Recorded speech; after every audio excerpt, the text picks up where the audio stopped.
Look, there are some very important issues here. I am deeply concerned that we're whacking on groups that are supporting the military. There is a dramatic difference today in how we're treating our servicemen than the embarrassment of the post-Vietnam War. As an American citizen, I was humiliated that we would treat our military so badly after that war. And I think a big part of that is what I think Mr. Chapin was referring to as allocations, which is by having these expensive processes, we not only get some money that comes in, but we send a message out, and that message is we care about vets. Why are we whacking on these guys when what we ought to be talking about is helping Ms. Johns with her job? And helping her with her job means creating a system of greater transparency. That's where this committee ought to be focused, not on whacking people that are helping vets in a very substantial way. And with that, Mr. Chairman, I yield back the balance of my time. Thank you, Mr. Cannon. You did take a minute, but the clock didn't reflect it. Good. Is that adding 2 minutes now? It's not worth going into. I do want to just point out for the record that General Tommy Franks has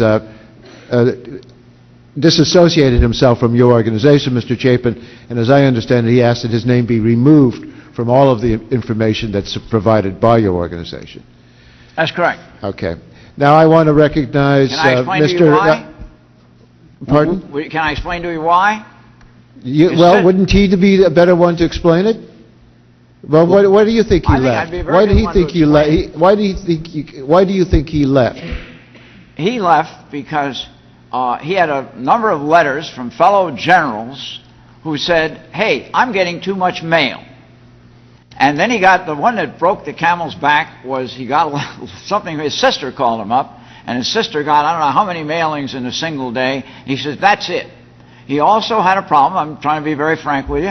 He had a problem that we didn't meet all of the wise giving. We met the financial standards. We didn't meet all the wise giving of the Better Business Bureau. And Tommy's out trying to make himself a living. He gets about $100,000 a pop for speeches to corporations and so forth. And he says, "Roger," he says, "I'm terribly sorry, but I'm not going to renew the contract." As a matter of fact, okay, so he did not renew the contract. He's no longer with you. And he's no longer signing mail on your behalf. Yeah, but I'm nevertheless extremely well, I think that's what we want on the record, and we don't want to hear a long story about, but Mr. Chairman, the whole situation. if you would allow me, you have just put on the record an indictment of Mr. Franks, who may have a much more complicated view of the world, and in addition, this very hearing is may be part of the problem there. We may be dissuading heroes like Mr. Franks, our General Franks, from doing things that are helpful to soldiers by having this hearing. Thank you. I yield back.